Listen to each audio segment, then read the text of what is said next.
जब आप सुबह 6:30 बजे उठ के 7 बजे का शो देखने के लिए जाते हो तो ऑब्वियस सी बात है, आपकी एक्सपेक्टेशन रहती है कि भाई मूवी भौकाल होनी चाहिए। एंड टॉक्सिक के बारे में अगर आपको अभी इस रिव्यू को बंद करके मूवी देखने के लिए जाना है तो इतना बता देता हूं कि भाई मूवी भौकाल है। इस मूवी से आप जो जो कुछ एक्सपेक्ट कर सकते हो वो सब कुछ इस मूवी में है। एक एक एलिमेंट जो कि आप यश से एक्सपेक्ट कर सकते हो वो सब इस मूवी में है। स्क्रीन प्ले भी यश ने लिखवाया है गीतू मोहनदास के साथ में मिलके, तो यश को पता है कि उनके फैंस उनसे क्या एक्सपेक्ट कर रहे हैं, तो वो सारी चीजें समेट कर इस मूवी में डाल दी गई हैं।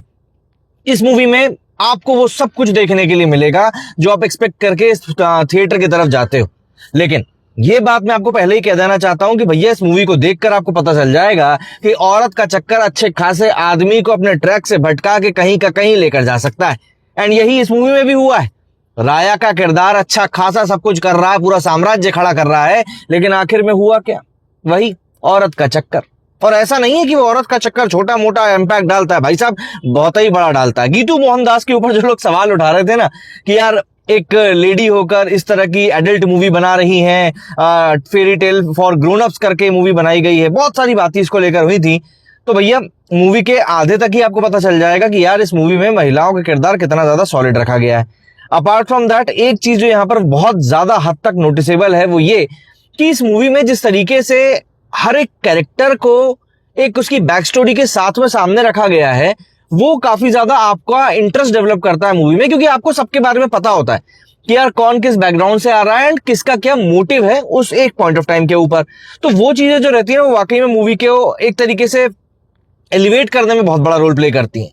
यहां पर सबसे ज्यादा इंपैक्ट जो आपको देखने के लिए मिलेगा वो कहीं ना कहीं वही कियारा आडवाणी एंड नयनतारा, इन दो कैरेक्टर से आपको बहुत ज्यादा इंपैक्ट देखने के लिए मिलेगा। हुमा कुरैशी को भी यहां पर बहुत सॉलिड रोल दिया गया है। सबसे पहले आपको कहानी के बारे में बता देता हूं, तो जो ट्रेलर से हम लोगों ने एक्सपेक्ट किया था कि कहानी होगी वैसी ही कुछ यहां पर कहानी है। राया है, अपनी ही मस्ती में चूर है, मदमस्त है। नयनतारा ने यहां पर गंगा नाम के किरदार निभाया है जो कि राया की सिस्टर है, एल्डर सिस्टर है। एंड ये दोनों मिलकर पोर्टुगीज काल में जो गोवा है उसके ऊपर राज करने के लिए निकलते हैं। इसके लिए वो एक साथ लेते हैं सेल्वाडोर नाम के आदमी का, जो कि उनको हेल्प करता है, या यूं कहें कि उसको भी इन दोनों में अपना फायदा दिखाई देता है, तो वो भी इनको साथ में लेकर चलता है। जब ये कहानी आगे बढ़ती है तभी यहाँ पर हुमा कुरैशी की एंट्री होती है, फिर कियारा आडवाणी की एंट्री होती है। एंड फिर वो यश जो सीधे सीधे रास्ते पर चल रहा था अपनी बहन के साथ में कि उसको गोवा के ऊपर राज करना है, वो किस तरीके से अपने रास्ते से भटकना शुरू होता है एंड फिर किस तरीके से पूरी कहानी मोड़ लेती है एंड एक अलग ही डायरेक्शन में चली जाती है। यही इस कहानी का पूरा पूरा सार है। फर्स्ट हाफ बहुत अच्छा है, बहुत सारी लेयर्स हैं फर्स्ट हाफ में, बहुत सारे कैरेक्टर्स को इंट्रोड्यूस किया था फर्स्ट हाफ में, तो फर्स्ट हाफ को देखने में एक अलग लेवल का मजा आता है।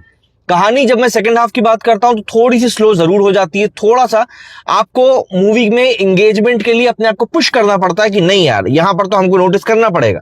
नहीं तो क्या होता है ना, इतनी सारी चीजें हैं कि अगर आपने कुछ भी चीज मिस करी तो जो एंडिंग आने वाली है ना वो एंडिंग आप फिर समझ नहीं पाओगे। हाँ, ये एक बात मैं आपको जरूर बता दूं कि यश के जितने भी फैंस हैं उनको एक बात ध्यान में रख के जाना पड़ेगा थिएटर में कि आपको एंडिंग तक अपना फोकस बिल्कुल थिएटर के मतलब स्क्रीन के ऊपर रखना है। अगर आपका ध्यान इधर उधर हुआ तो आप समझ भी नहीं पाएंगे कि भाई आखिरी में हुआ क्या है। एंडिंग बहुत इंटरेस्टिंग है। जो मैं हॉलीवुड मूवीज की बात करता हूं तो मुझे कुछ एक मूवीज के मैं नाम ले सकता हूं जिनकी मुझे याद आई है, लेकिन वाकई में एंडिंग बहुत इंटरेस्टिंग है। हो सकता है कुछ लोगों को ये एंडिंग उतनी ज्यादा अच्छी ना लगे, क्लाइमैक्स उतना ज्यादा अच्छा ना लगे, लेकिन अगर आप सिनेमा को सिनेमा के तौर पर देख रहे हो ना तो ये एंडिंग आपको अच्छी लगेगी। आपके मन में सवाल खड़े होंगे, आपके मन में दया भी आएगी, आपको लगेगा कि राया ने जो फैसले लिए शायद उन फैसलों का ही नतीजा है कि आज वो इस दोराहे के ऊपर खड़ा हुआ है। एंड कहीं ना कहीं वो जस्टिस भी लगता है, जो एंडिंग उसकी हुई है ना वो कहीं ना कहीं जस्टिस लगता है कि नहीं यार इस कहानी के साथ में ये जस्टिस होना बहुत हद तक ठीक है। ये कहानी की बात है, ज्यादा स्पॉयलर्स में दे नहीं रहा हूं कि कहीं ना कहीं आपको फिर मूवी में आप मेरे को गाली दोगे आके नीचे कमेंट सेक्शन में। तो बात करें परफॉर्मेंस की, सबसे पहले बात कर लेते हैं यश की। यश ने इस मूवी में अपने आप को पूरा झोंक दिया है, ये एक बात क्लियर है। जो भी कुछ आप एक्सपेक्ट कर सकते थे उनसे वो सारी चीजें यहाँ पर है। कैरेक्टर आर्क जो है यहाँ पर यश का, चाहे वो टिकट के रोल में हो, चाहे वो राया के रोल में हो, चाहे वो यंग वाला यश हो, चाहे वो बूढ़ा हो चुका यश हो, पूरे तरीके के जो कैरेक्टर हैं उसमें उन्होंने जो एक और एक जो एनर्जी कैरी करी है ना वो वाकई में बहुत रिमार्केबल है एंड वो थिएटर से निकलने के बाद भी आपके साथ रह जाएगी। तो आने वाले दिनों में अपने आसपास के गली मोहल्लों में आप राया वाले लुक को अगर देखें तो वो आपको सरप्राइज नहीं होना चाहिए। इसके अलावा अगर हम लोग बाकी एक्ट्रेसेस की बात करें, तारा सुतारिया ने यहाँ पर काफी अच्छा काम किया है, ऐसा नहीं है कि उनको आई कैंडी बनाकर बस रख दिया गया हो। इसके अलावा हुमा कुरैशी ने यहाँ पर बहुत अच्छा रोल प्ले किया है, नयनतारा ने काफी अच्छा काम किया है, कियारा आडवाणी यहाँ पर स्टैंड आउट रही हैं, वो बहुत खूबसूरत लग रही है इस मूवी में, बेहद खूबसूरत लग रही हैं। लेकिन उस खूबसूरती के पीछे का जो दर्द उनको झेलना पड़ा है, उस दर्द को भी उन्होंने उतनी ही खूबसूरती के साथ में बयां किया है। तो अगर हम परफॉर्मेंस वाइज बात करें तो यहाँ पर किसी ने भी कोई कमी नहीं छोड़ी है, सब ने अपनी टॉप नॉच परफॉर्मेंस दी है। बात करें सिनेमेटोग्राफी की, स्क्रीन प्ले की, तो देखिए सिनेमेटोग्राफी बहुत सुंदर है, आपको कैनवास बहुत शानदार दिखाई पड़ेगा, हर एक सीन आपको एक पेंटिंग की तरह दिखेगा, आपको उस एरा में लेकर जाएगा। पुर्तगीज वाले 1947 से 1967 तक की पूरी कहानी है, वो आपको यहाँ पर दिखाई जाएगी, तो वो देखने में आपको वाकई में मजा आएगा। लेकिन यहाँ पर एक चीज मैं पॉइंट आउट करना जरूर चाहूंगा कि जो सेकेंड हाफ की शुरुआत का जो स्क्रीन प्ले है वो काफी स्लो है। मतलब आप फर्स्ट हाफ के जिस पेस से निकलकर सेकंड हाफ में पहुंचते हो ना, तो वहां पर ना कहीं आपको स्क्रीन प्ले काफी हद तक ना स्लो महसूस होता है। एंड वही वो पॉइंट है जहां पर कि आपको अपने आप को संभाले रखना है कि भाई स्क्रीन से नजर नहीं हटनी चाहिए, क्योंकि वहां पर अगर हादसा हो गया ना तो यकीन मान के चलिए एंडिंग में ना आप सिर्फ अपना सर खुजाते रह जाओगे कि ससुरा हो क्या गया है। इसीलिए एंडिंग को अगर समझना है तो सेकेंड हाफ को ध्यान से देखना। स्क्रीन पे वहां पर थोड़ा सा कमजोर जरूर पड़ता है, बट स्टिल वो इतना है काफी कि आप उसको देख सकते हैं। गीतू मोहनदास की बात करें तो देखिए ये खुद भी पहले मूवीज में काम कर चुकी हैं एंड अब ये डायरेक्शन का संभाल रही हैं पूरा। मुझे सबसे ज्यादा एक स्टैंड आउट चीज ये लगी कि जब इंटरवल आता है तब एक महिला कैरेक्टर दूसरी महिला कैरेक्टर को कहती है कि अब इस पूरे माहौल को देखकर ये लोग कहेंगे कि एक औरत ही तो औरत को बदनाम करती है या परेशान करती है या उसको खराब करती है। वो जो पॉइंट है ना वो अपने आप में एक एलिवेशन वाला पॉइंट है ना, आपको समझ में आता है कि यार औरत के पॉइंट ऑफ व्यू से भी तो आपको उस चीज को देखना पड़ेगा ना। आप हमेशा एक आदमी के पॉइंट ऑफ व्यू से अगर चलोगे तो फिर वो चीजें सही नहीं रहेंगी।